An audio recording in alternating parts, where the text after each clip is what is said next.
স্বামীকে কোটির সাথে বেঁধে মহারাজ আমাকে ধরে নিয়ে এসেছে ঠাকুর। জানি না কোন অপরাধে আমাকে বন্দী করে এনেছে ঠাকুর। ভগবান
মহারাজ প্রণাম মহারাজ। একটি কথা জানতে পারি মহারাজ? বলুন মহারাজ, আমার স্বামীকে কেন খুঁটির সাথে বেঁধে রেখে আমাকে কেন অন্ধকার কারাগারে কারণ হয়েছে তরি তরি গর্ভে যে সন্তানটি রয়েছে।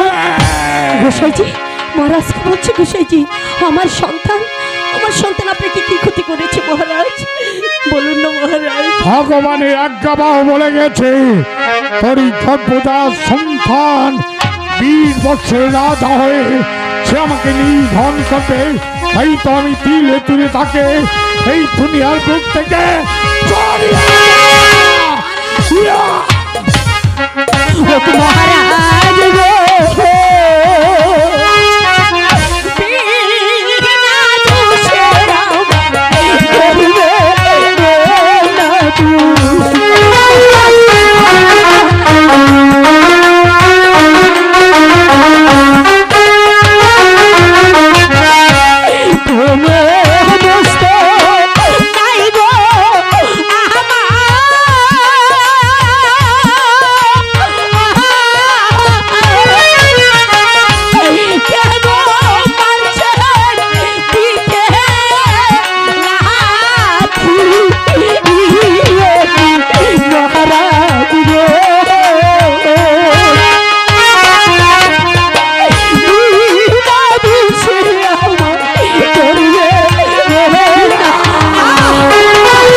মহারাজ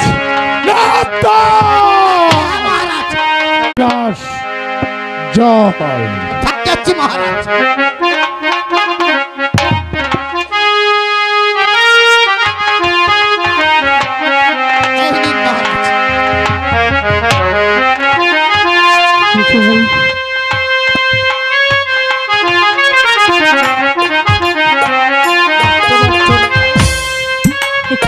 আমি তোমাকে সাহায্য করছি।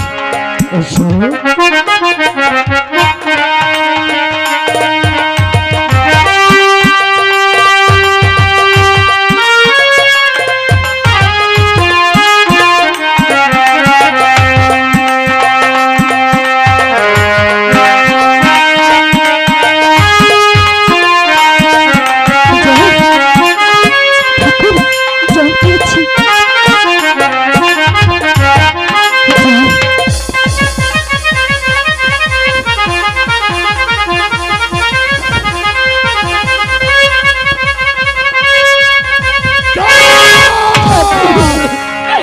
তুমি পাবে না সত্যবতী, জলের পরিবর্তে তুমি পাবে শুধুই রচিতে।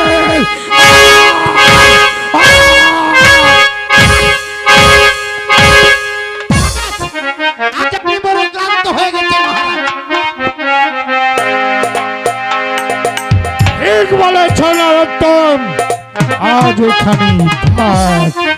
এমনি ভাবে দিনের পর দিন, মাসের পর মাস তাকে আমি এভাবে শাস্তি দিয়ে যাব। দেখি ওই ভগবান আমার হাত থেকে ওকে কেমন করে রক্ষা করে। আপনি কিছুই করতে পারবেন না, ভগবান বাসুদেব নিজেই বলেছেন। আপনি আমাকে একটু বিষ এনে দিন গোসাইজি, আমি খেয়ে এখানে শেষ হয়ে যাই গোসাইজি।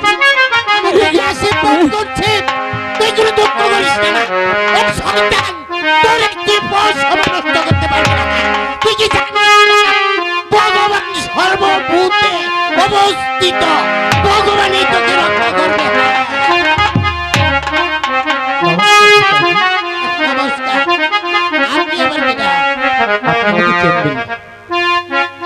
এই নিন একখানা চিঠি।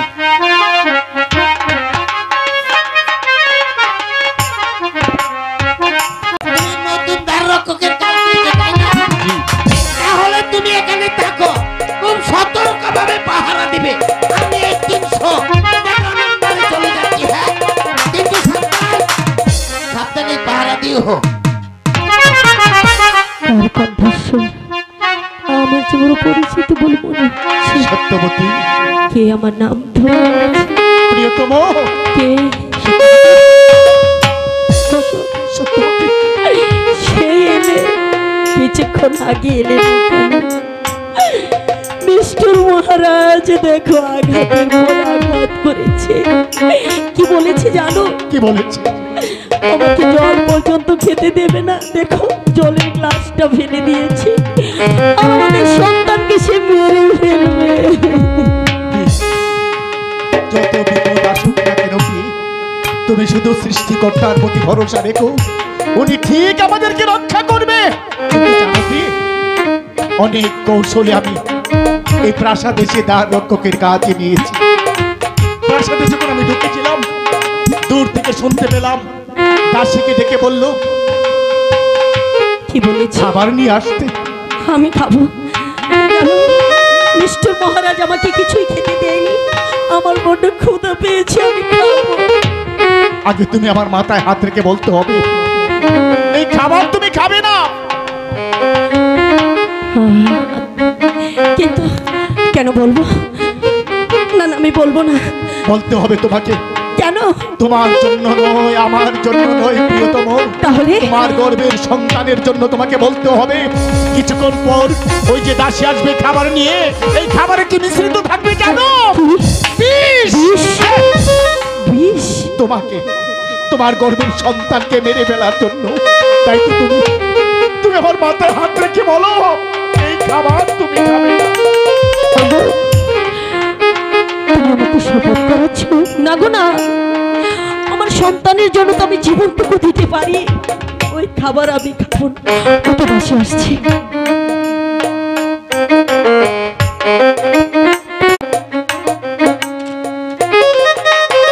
কি এটা দেখছি নতুন প্রহরী। এই প্রহরী, এই প্রহরী, ছাড়ো।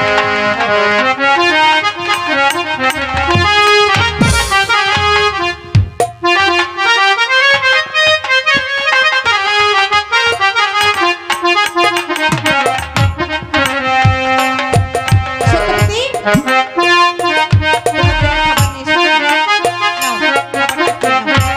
ও মা, জল তো আনোনি?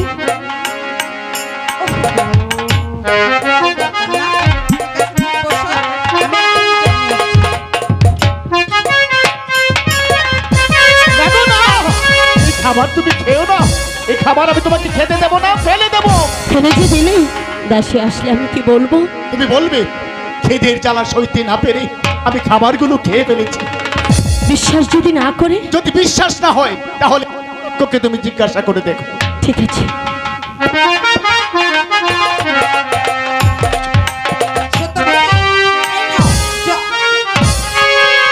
কি হলো? এত তাড়াতাড়ি তুমি খাবারগুলো খেয়ে নিয়েছো? ওগো দিদি, 7 দিন ধরে আহারি, খোদার জ্বালা সহ্য করতে না পেরে সবগুলো খাবার আমি একবারেই খেয়ে ফেলেছি। একটা কথা হলো, আমি জীবনেও বিশ্বাস করি না। ওগো দিদি, তোমার যদি বিশ্বাস না হয় তুমি দারোয়ানকে জিজ্ঞাসা করতে পারো। দারোয়ানকে এই দারোয়ান, সত্যবতী কি খাবারগুলো খেয়েছে তুমি দেখেছো? জি, সত্যি দেখেছো? সবগুলো খাবার খেয়ে আবার আমার কাছে চেয়েছি। আবার নাও, জল খাও।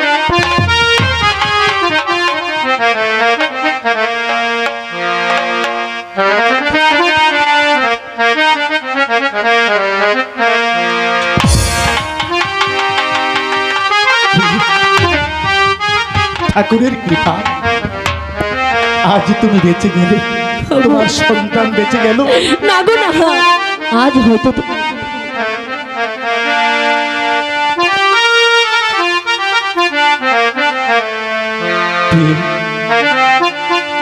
আজ মনটা বড় উতলা হয়ে আছে।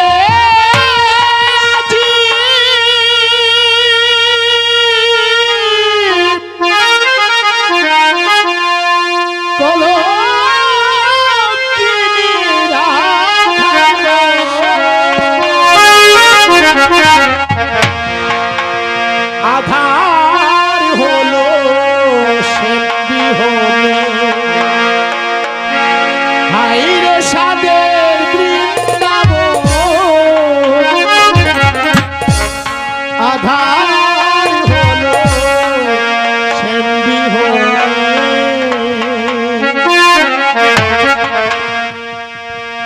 উতলা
যে কুগাইছে গো।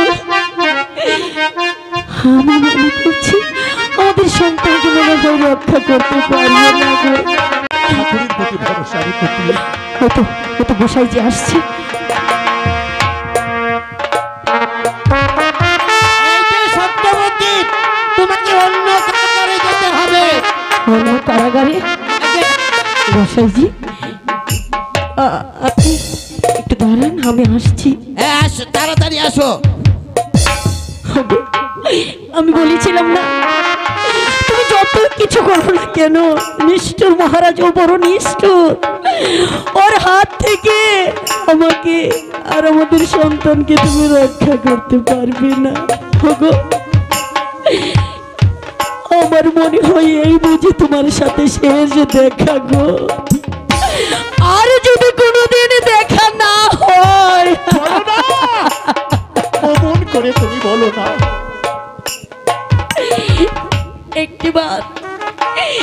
একটিবার এই দুঃখিনীকে তোমার পা ছুঁয়ে প্রণাম করতে দাও, আর দাও গো।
তাহলে শৈবার মতো শক্তি দিও ঠাকুর, তুমি আমাকে শৈবার মতো শক্তি দিও।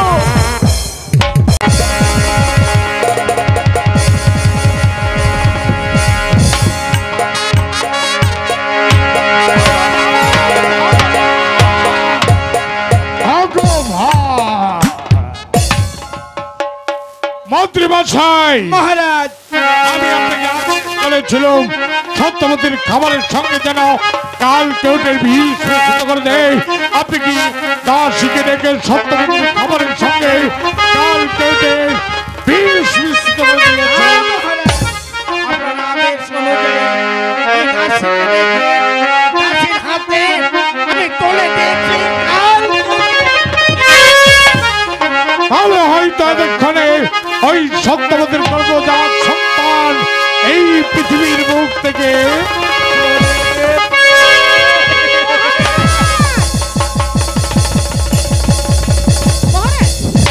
কি হয়েছে দাসী? সর্বনাশ হয়ে গেছে। কি হয়েছে? আরে কারাগারে সত্যবতীর প্রসব বেদনা শুরু হয়ে গেছে। প্রসবেদনা শুরু হয়েছে। দেখে এসো তার সন্তান জীবিত না মৃত, ছেলে না মেয়ে। ঠিক আছে, আমি দেখে আসছি। মন্ত্রী মশাই, আপনি বলছেন সত্যবতীর খাবারের সঙ্গে কাল কেউটের বিষ মিশ্রিত করে দিয়েছেন, কিন্তু তার প্রসবেদনা উঠলো কেমন করে? মৃত সন্তান হলেও তো প্রসব বেদনার প্রয়োজন হয়। মহারাজ, এই তো ভগবানের বাণী। সত্যবতীর সন্তান হয়ে গেছে। জীবিত না মৃত? জীবিত।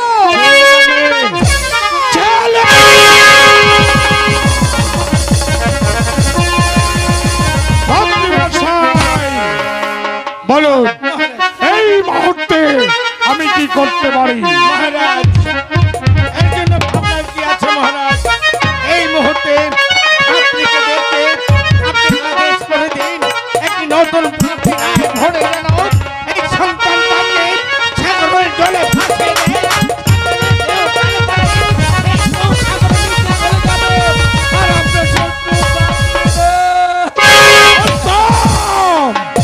উত্তম যুক্তি। এই মুহূর্তে যাত্রীকে ডেকে আমার আদেশ জানিয়ে বলবেন ওই সত্যবতীর গর্ভজাত সন্তানকে যেন দৌড় করে এনে তাকে একটা মাটির পাথরে ভরে ওকে যেন ওই সাগর জলে নিক্ষেপ করে হয়েছে রাজা রণ সিংহের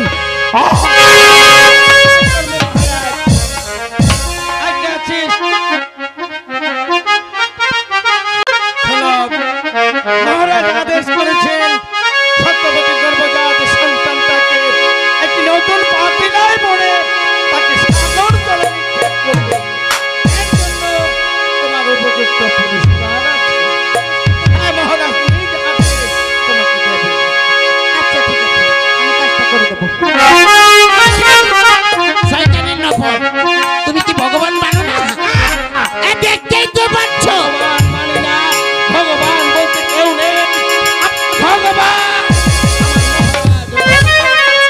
হ্যাঁ তোমার ভগবান রণজিৎ, কিন্তু আমার ভগবান হচ্ছে স্বয়ং বাসুদেব। দেখতেই তো পাচ্ছ বিষেও তার মৃত্যু হয়নি। ভগবানের কাছে তুমি প্রার্থনা করে দেখো, আমার ভগবান রণজিৎ সিংহ